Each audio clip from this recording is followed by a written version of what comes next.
আজ মৌলভীবাজার সফরে যাচ্ছেন প্রধানমন্ত্রী তারেক রহমান। সকাল 9:30টার দিকে হজরত শাহজালাল আন্তর্জাতিক বিমানবন্দর দিয়ে সিলেটের উদ্দেশ্যে যাত্রা শুরু করেন তিনি।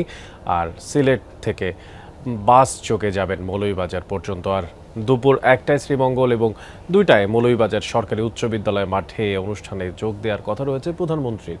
আর দিনব্যাপী সফরের মূল কর্মসূচি হিসেবে ফ্যামিলি কার্ড বিতরণ কার্যক্রম উদ্বোধন করবেন প্রধানমন্ত্রী। বিকেলে দুসাই রিসোর্টের উদ্দেশ্যে রওনা হবেন তিনি। সেখানে বিশ্রাম শেষে রাজনৈতিক সভায় যোগ দেওয়ার কথা রয়েছে তার। সভা শেষে সন্ধ্যায় সিলেট ওসমানী আন্তর্জাতিক বিমানবন্দর থেকে ঢাকার উদ্দেশ্যে রওনা হবেন। এদিকে প্রধানমন্ত্রীর সফর উপলক্ষে জেলা জুড়ে সব ধরনের প্রস্তুতি নেওয়া হয়েছে। জোরদার করা হয়েছে নিরাপত্তা ব্যবস্থা। নেতা কর্মীরাও উচ্ছ্বসিত। এ বিষয়ে আরও জানাতে মৌলভীবাজার থেকে যুক্ত হচ্ছেন সহকর্মী আফরোজ আহমেদ।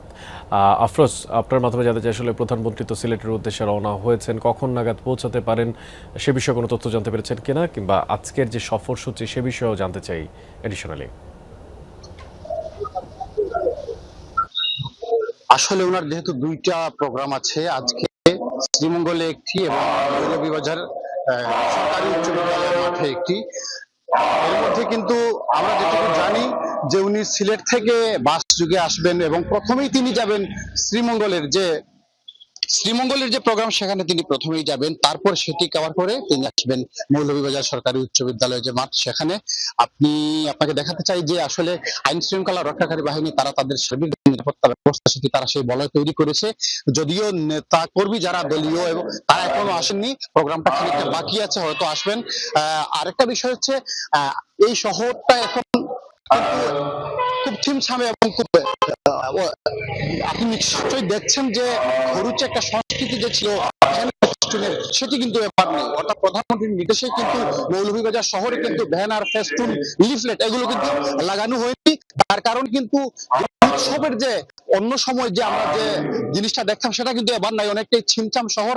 তবে নেতাকর্মী যারা, তাদের মধ্যে কিন্তু উচ্ছ্বাস এবং আনন্দ অনেকটাই বেশি। তারা যেটি বলছেন যে তারেক রহমানের এই সফরকে কেন্দ্র করে তাদের যে রাজনৈতিক অঙ্গনে হয়তো তাদের নতুন মাত্রা যোগ হবে, তাদের দলীয় ক্ষেত্রে তারা নতুন মাত্রা যোগ হবে। এবং মৌলভীবাজারের কিছু সমস্যা এবং নিয়ে দীর্ঘদিন থেকে মানুষের দাবি ছিল, মৌলভীবাজারে মেডিকেল কলেজ দাবি আছে, মৌলভীবাজার সরকারি কলেজ যেটি সেটাকে বিশ্ববিদ্যালয়ে রূপান্তর, এবং শমশেরনগর একটি বিমানবন্দর, যে বিমানবন্দর সেটি দীর্ঘদিন থেকে বন্ধ।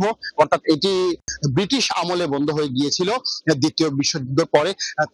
সেই বিমানবন্দরটি এখানকার পর্যটন শিল্পের জন্য চালু করার জন্য আসলে দাবি উঠে আসবে, এবং সেই দাবিগুলো কিন্তু আজকে এখানে করা হবে। এবং এই জেলার মানুষ এবং সাধারণ মানুষ এবং সর্বস্তরের মানুষ তারা সেটি প্রত্যাশা করছেন যাতে প্রধানমন্ত্রী সেই আশ্বাসটুকু দেবেন। আফরোজ, আপনাকে ধন্যবাদ আমাদের সঙ্গে যুক্ত থাকার জন্য।